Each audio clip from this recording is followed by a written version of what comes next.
SER Podcast. Nos acompaña Leonardo Padura. Gracias por acompañarnos en la hora extra, Leonardo.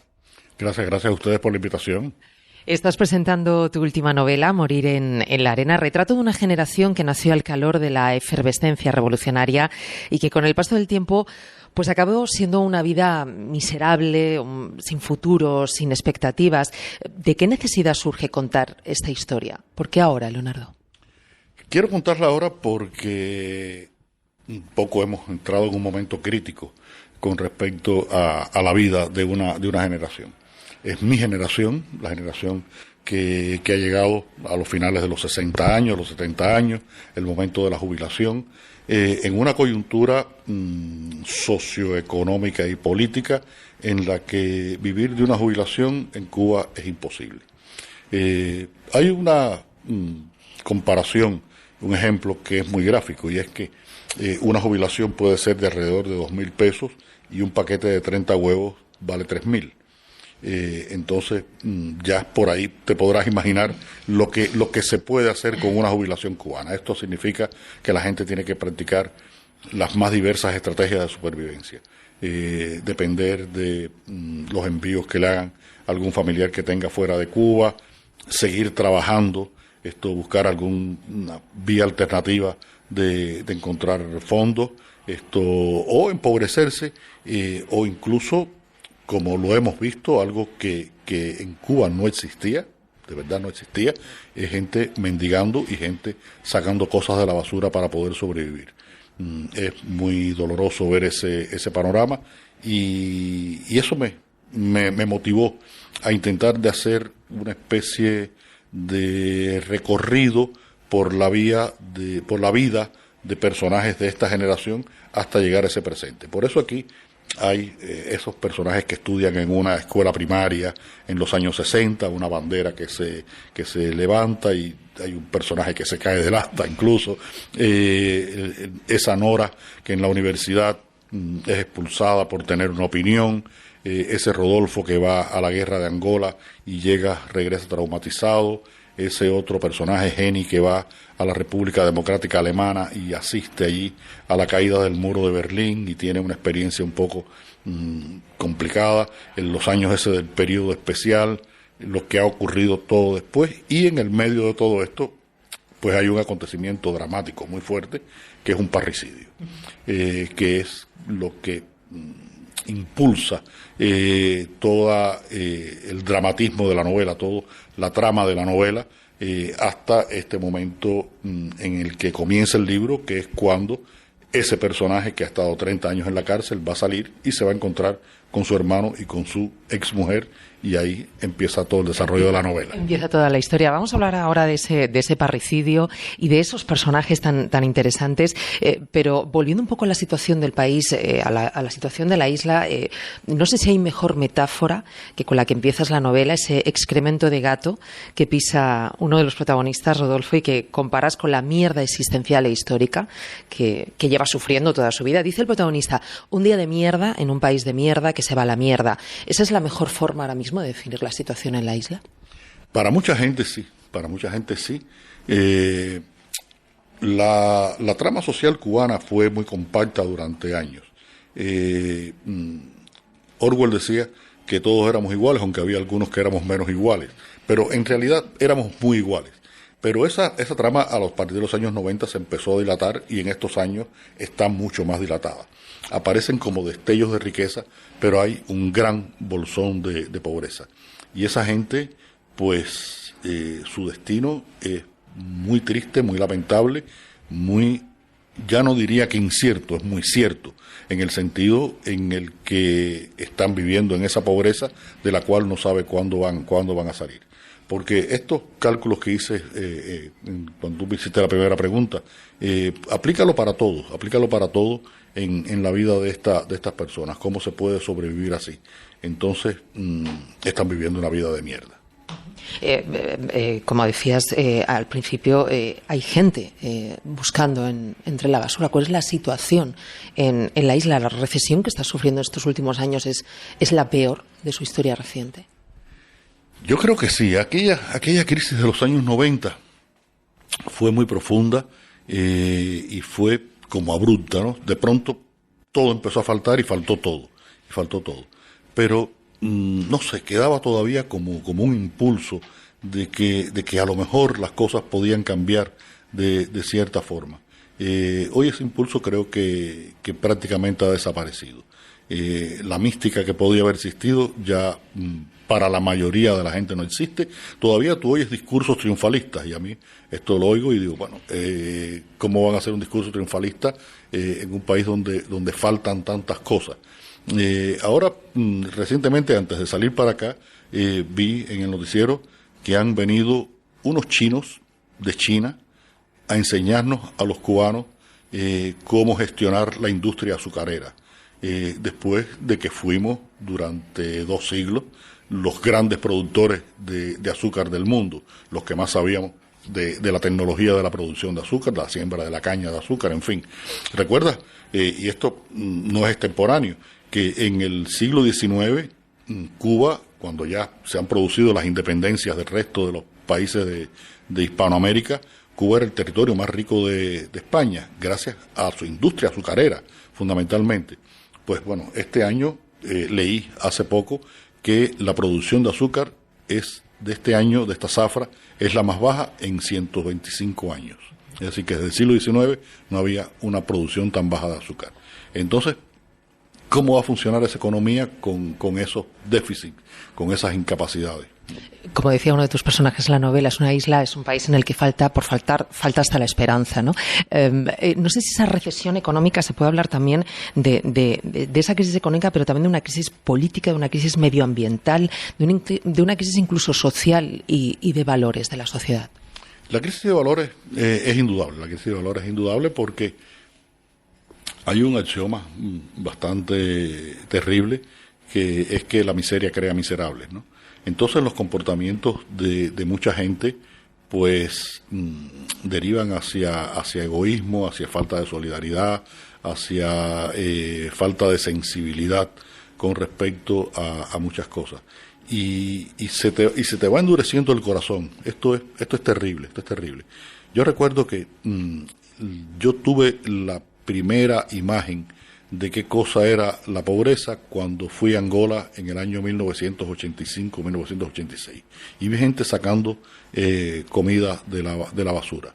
Después fui a México por primera vez en el año 89 y vi a niños pidiendo en la calle, porque en mi experiencia personal eso no existía. Mi experiencia personal no existía y lo estoy viendo ahora en mi país. Entonces es realmente muy, muy doloroso y todo eso provoca que las reacciones de las personas también cambien, que también se hagan menos sensibles, menos comprensivas. Y aquí en la novela hay un personaje que es el triunfador económico, que es el personaje que se llama Humbertico, que es un sacerdote de la religión yoruba, porque esto también es otro fenómeno de ese cambio social que se ha producido, que es como en una sociedad que se fundamentó durante años en el ateísmo, incluso recibíamos cursos en la universidad de ateísmo científico, el auge de la religiosidad ha aumentado tanto, y sobre todo estas religiones afrocubanas por su carácter pragmático. Y por otra parte, las religiones protestantes, que son religiones que tú sabes que son muy inmovilizadoras de las personas. Entonces, es una situación bastante complicada en cuanto a esa trama social y sus manifestaciones. Bueno, a pesar de todo, tú nunca has querido dejar la isla. No, bueno, mi caso personal es mi caso personal. Y yo, mira, no juzgo a nadie por irse, ni a nadie por quedarse. Yo creo que cada cual... Mira, los espacios de decisión que nos van quedando en la vida a todos los ciudadanos de esta época van siendo cada vez menores, porque estamos viviendo bajo muchas dictaduras, que a veces no las sentimos, pero están ahí presentes. Y por ejemplo, el mercado es una dictadura que nos va condicionando a muchas cosas, por decir algo. Entonces, cada cual tiene que elegir lo que pueda elegir. Yo tengo incluso una novela que se llama Herejes, que está fundamentada sobre el principio del derecho de las personas a ejercer lo que en términos bíblicos se llama el libre albedrío, es decir, su decisión de voluntad. Ese espacio, fíjate que Dios que es un cabrón, nos dio un espacio para nosotros practicar nuestra libertad. Entonces, bueno, por eso no se puede criticar a nadie por tomar una otra decisión. En mi caso particular es una decisión familiar, cultural, literaria, sentimental, de esa enorme pertenencia que tengo a Cuba, a La Habana, a mi casa, a mi familia, y por eso estoy ahí y ahí escribo. Vamos a volver a la historia de la novela, esa historia que tú comentabas al principio y que comienza con un parricidio. Es una historia que, como bien explicas, conociste más o menos de cerca, es un caso que conociste más o menos de cerca. ¿Cómo ese suceso marca toda la novela, a todos esos personajes, a toda una familia en varias generaciones? ¿Qué tenía ese hecho que te sirviera a ti para abordar la historia que querías contar aquí? Bueno, tenía el hecho terriblemente dramático que implica un parricidio. Recuerda que no soy, ni mucho menos, el primero que utiliza un parricidio como argumento literario. Hay un señor que se llama Sófocles que escribió una obra que se llama Edipo Rey hace un tiempito. Bueno, es que esa violencia extrema en una familia, pues marca la vida de la gente. Y yo necesitaba que, además de que ocurrieran todos estos procesos que van ocurriendo a lo largo de los años, que van afectando la vida de cada uno de ellos, Nora expulsada de la universidad, Rodolfo en la guerra de Angola, Jenny en Alemania, Fumero no sabiendo qué cosa puede escribir, Humbertico con una crisis mística, en fin, que todo esto tuviera una explosión, un motivo dramático muy fuerte. Y mi propósito era escribir sobre la vida de estos personajes, y de pronto dije, coño, pero esto necesita algo que los empuje y que los ponga en un punto crítico. Y la novela abre ese primer capítulo, no estamos haciendo spoilers de nada, porque en el primer capítulo se sabe todo esto, que hubo un parricidio y sobre todo que ese parricida va a salir de la cárcel y va a provocar una conmoción, una nueva conmoción en la familia. Y bueno, no puedes discutirme que realmente es dramáticamente un ejercicio muy fuerte, ¿no? Totalmente. Como estabas comentando, retratas a ese puñado de personajes, esa gente de tu generación a la que haces un homenaje, que ha sufrido esa vida lamentable, esa vida ingrata, sus vidas retratan esa falta de oportunidades, como estabas diciendo, ¿no? Y cómo podía haber sido lo que terminó siendo de otra manera. Es el caso de Rodolfo, de Nora, esas vidas truncadas por decisiones tomadas por un Estado que está ahí fiscalizándolo todo. Y luego también es muy interesante cómo describes a esa segunda generación de hijos que están sufriendo esa miseria de un país que, convertido, como tú mismo dices, en una dictadura, en un sistema que maltrata a su gente y del que han huido y al que ya no quieren volver. ¿Cómo los confrontas con esos padres que, a pesar de todo, se quedaron? No sé si es una cuestión de vencer el miedo, ese miedo a ser excluido, ese miedo a desafiar a un sistema que está controlándolo todo. Creo que esa generación se vio mucho menos afectada por el miedo. Es una generación mucho más pragmática, una generación que para nada la mística del pasado las ha afectado en lo fundamental.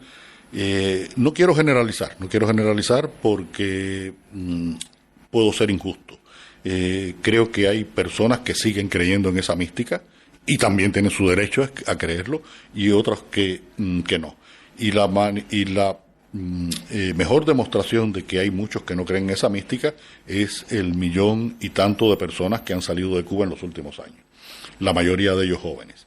Fíjate que si esto tiene consecuencias sociales y muy profundas, que la cantidad de mujeres en edad fértil que ha salido del país es de alrededor de un 30% de esos emigrantes, lo cual significa que se ha perdido una capacidad de repoblación en un país que ha envejecido.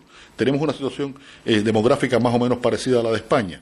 Es un país que ha ido envejeciendo, y aquí en España, por ejemplo, yo he leído bastante que una de las de los crecimientos demográficos que ha tenido el país se debe a la migración.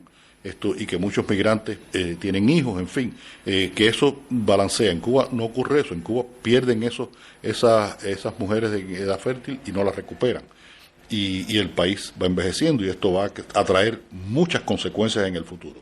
Estamos viviendo consecuencias en el presente y vamos a vivir consecuencias en el futuro. Porque como ya se sabe, si no hay una población laboralmente activa que sea capaz de sostener la población, ¿de qué coño vamos a vivir? Entonces, ese carácter de esa generación, creo que lo traté de describirlo en estos dos personajes que aparecen, que son las primas Aitana y Violeta.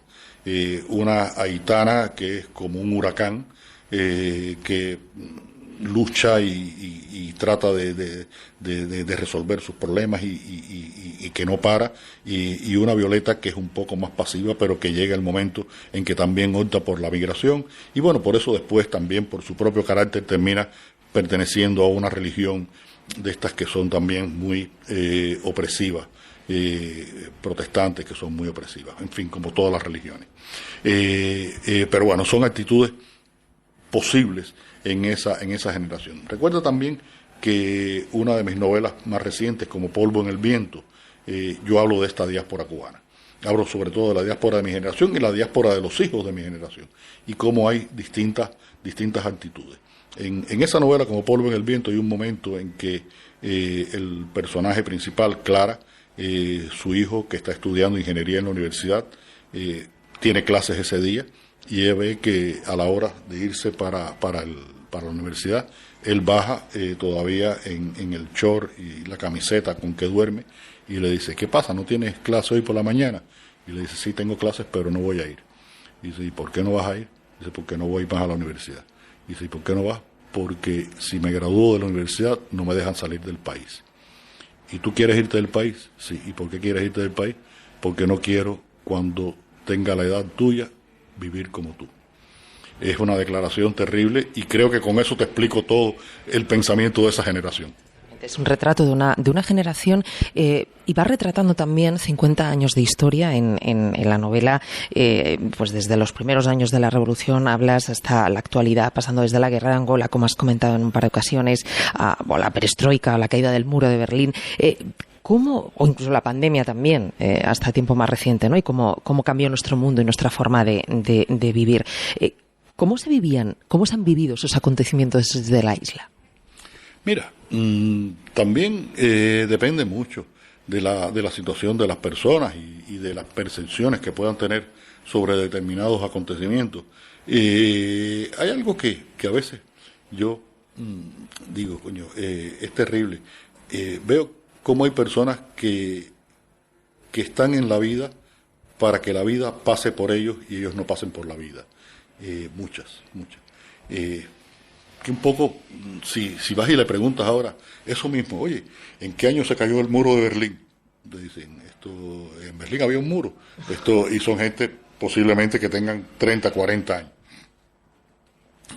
Porque también las personas necesitan aferrarse a algo en lo que creen que los puede ayudar, y a veces no siempre, y por eso también están estas tendencias a las creencias religiosas, por ejemplo, que es siempre una búsqueda de un alivio en algo que tiene un poder que nos supera. Entonces, se ha vivido de muchas maneras, y vuelvo a mi literatura, porque un poco creo que si vas leyendo de novela en novela vas armando una crónica posible de lo que ha sido la vida cubana en estos años. Si nos remitimos a la novela anterior, Personas Decentes, esta que tiene el presente, se desarrolla en la época, en la presidencia de Obama, que Obama viene a Cuba, vienen los Rolling Stones, viene Chanel, Rápido y Furioso, en fin, y que se vivió con una esperanza. Después vemos los tiempos de la pandemia, con esa gran incertidumbre universal, porque fue una incertidumbre universal, y después estos años de pospandemia en una crisis que ha ido haciendo descender los niveles de vida de la gente, pues las percepciones van a ser diferentes. Y también de acuerdo con las culturas, con las posibilidades de la gente, con las capacidades. Te decía ahorita que el tejido social cubano se ha dilatado, porque ahora mismo hay personas como este personaje de Humbertico que se han enriquecido en Cuba, que tienen negocios y que manejan unas cantidades de dinero que hace unos años no nos imaginábamos que era posible.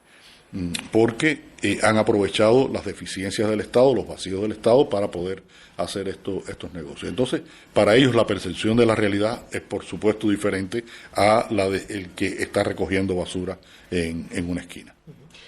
Bueno, hablas de un sistema que traiciona, que golpea, que decepciona, que incluso domestica, que no deja espacio para los deseos individuales. Antes también lo mencionabas. ¿Cómo del rumbo de un país puede determinar una existencia?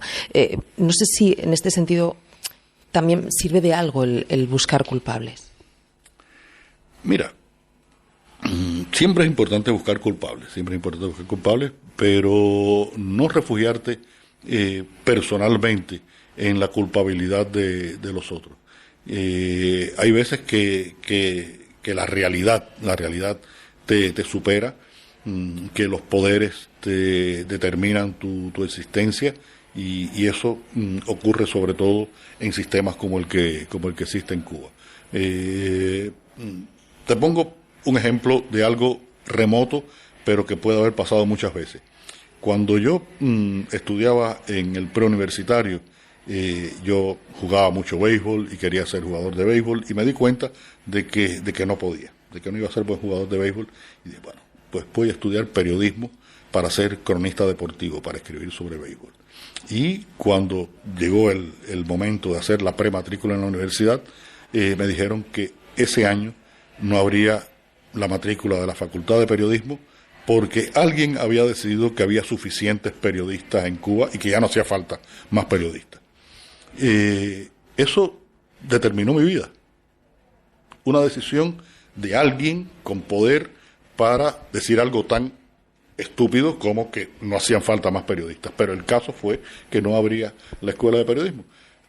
Al final me hicieron un favor, porque terminé estudiando la carrera que me llevó a esta carrera que he desarrollado en estos años, pero que incluso pude hacer periodismo. Hice periodismo durante muchos años, porque además aprendí que para hacer buen periodismo hay que saber 4 cosas y tener cultura. Creo que es fundamental eso, porque tener sentido de la realidad es lo más importante. Las técnicas periodísticas, bueno, 3 o 4 que son básicas, y lo demás es inteligencia y sensibilidad. Pero sí, te pueden determinar la vida. Por ejemplo, el caso de este personaje de Nora, cuando protesta por una medida que se toma en la universidad, y su vida cambió por completo.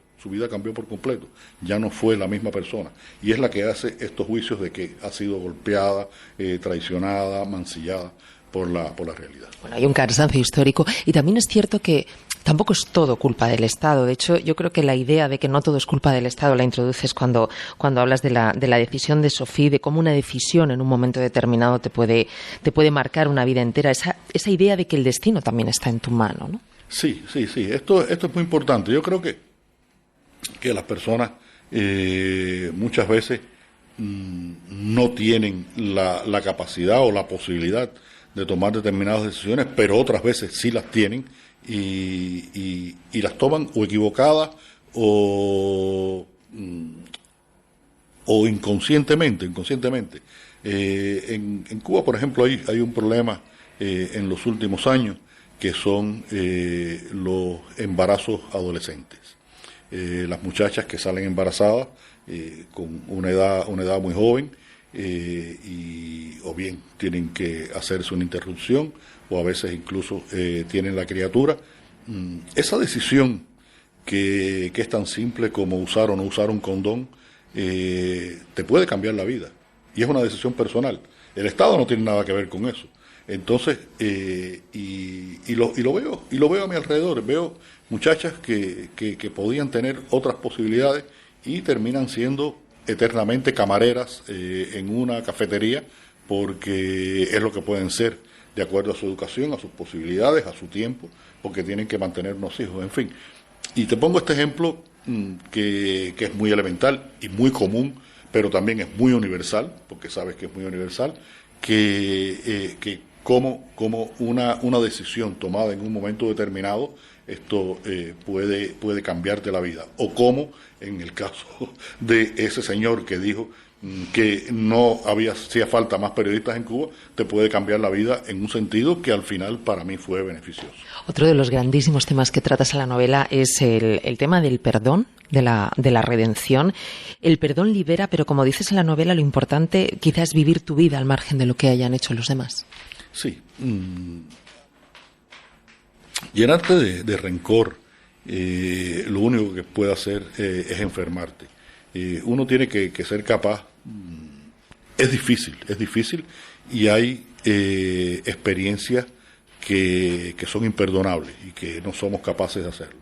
Pero si fuéramos capaces de separarnos un poco de ese rencor y perdonar, pues creo que eso nos libera. Y por eso en esta novela yo hablo tanto de la liberación por la vía de la redención, que es lo que significa justamente esa palabra.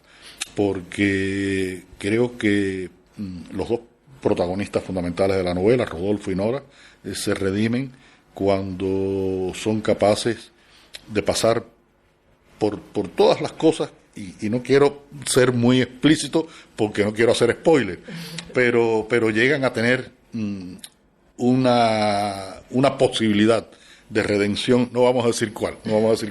Esto, igual que Fumero, el escritor Raimundo Fumero, cuando al final comienza a escribir, es un acto de liberación, es un acto de redención.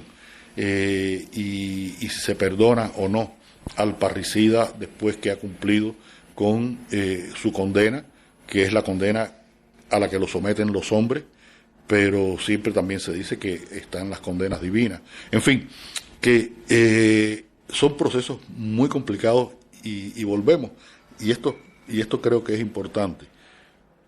Cada uno de nosotros tiene la responsabilidad consigo mismo de tomar sus decisiones y de hacer o no el acto del perdón y de redimir o no, de acuerdo a nuestras capacidades, a la profundidad de nuestras heridas, a los dolores que hayamos sufrido, y si somos quienes cometimos un error y afectamos a otros, ser perdonados, pues por supuesto es algo que también nos va a provocar un enorme alivio.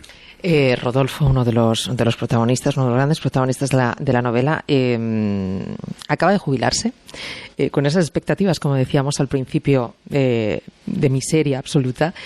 No sé si tú te imaginas jubilado, Leonardo, ese primer día, si te imaginas jubilado, levantarte ese primer día en el que él se levanta para ir a recoger el dinero de la jubilación, que está aquí, se acabó.